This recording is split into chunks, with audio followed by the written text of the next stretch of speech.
So what we should say about heart, and this is the heart. Inside the heart we have sinoatrial node, yeah, like a conductive system, and AV node. Sinoatrial node and AV node. Sinoatrial node and AV node, they are under parasympathetic nervous system control with nervus vagus. And of course, heart receives sympathetic nerves from sympathetic nerve system. But major innervation is a innervation by nervus vagus of parasympathetic nervous system for sinoatrial node. So as we're talking about sinoatrial node, inside the sinoatrial node we have M2 and beta 1 adrenergic receptors. Inside the AV node we also have M2 and beta 1 adrenergic receptors. And as you know, probably, the heart has beta 1 adrenergic receptors. When we're talking about beta 1 adrenergic receptors, we should keep in mind that these beta 1 adrenergic receptors are located in the mid of the heart or in the myocardial ventricles, yeah, in the heart ventricle. So what we have and which effects of stimulation we have. Let's draw action potential in this in the sinoatrial and AV node. So we have kind of a resting membrane potential is around minus 60 millivolts, and we have threshold level is around minus 50 millivolts, but in different books you can find a different information. And cells in the sinoatrial node and cells in the AV node, they really never reach this resting membrane potential, because we have a process that called slow diastolic depolarization. So action potentials look like that. So we have phase 4, we have phase 0, and phase 3. We do not have overshoot and we do not have plateau phase if we compare this action potential with typical cardiomyocytes. But what is interesting? Interesting that in phase 4 we have sodium influx, right?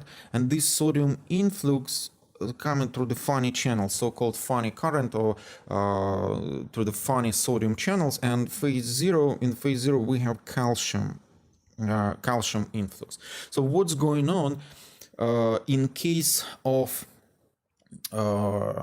excitation of M2 receptors and in case of excitation of beta 1 adrenergic receptors, as we're talking about sinoatrial and AV node, yeah, sinoatrial and AV node. So now we're talking about heart rate. It's important to understand that this peak corresponds to cardiac contraction. Of course, we're talking about healthy heart and everything is fine with conductive system. So the heart contraction, yeah? So we have M2 receptors and we have beta 1 adrenergic receptors there. I'm drawing a cell membrane, the outside, inside, and we have M2 receptors and we have beta 1 adrenergic receptors. We know that normal heart rate is around from 60 to 100 beats per minute.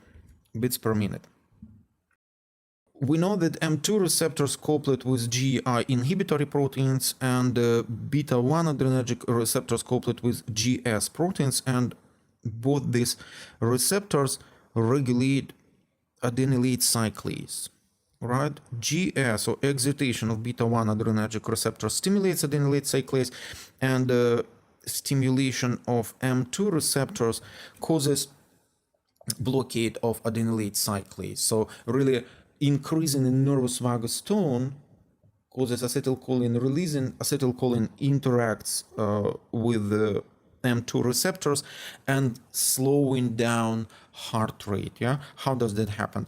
Adenylate cyclase converts ATP to the cyclic adenosine monophosphate level, and this cyclic adenosine monophosphate level regulates activity of these funny channels, regulates expression of these funny channels, and also regulates potassium current.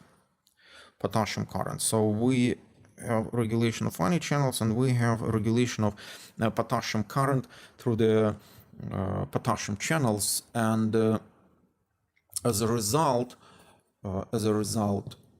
of opening of potassium channels, we have hyperpolarization and slowing down in heart rate. Slowing down in heart rate. So what's going on?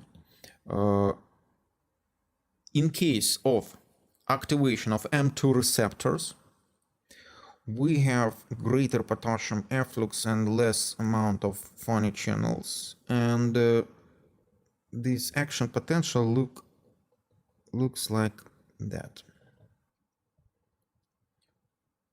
So required time, look at that, to reach threshold level is greater, right? Is greater T2, and this slowing down heart rate, excitation of M2 receptors, or blockade of beta 1 adrenergic receptors, and vice versa. If we have stimulation of beta 1 adrenergic receptors, we have greater current and faster generation of action potentials in the sinoatrial node. What is interesting? Interesting that here rate from 60 to 100, it's kind of intrinsic rate of sinoatrial node.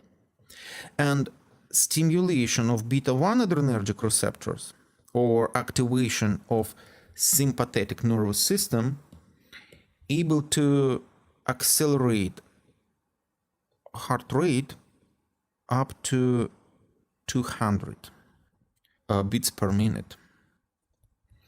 And activation of parasympathetic nervous system able to slow down heart rate up to around 50 beats per minute.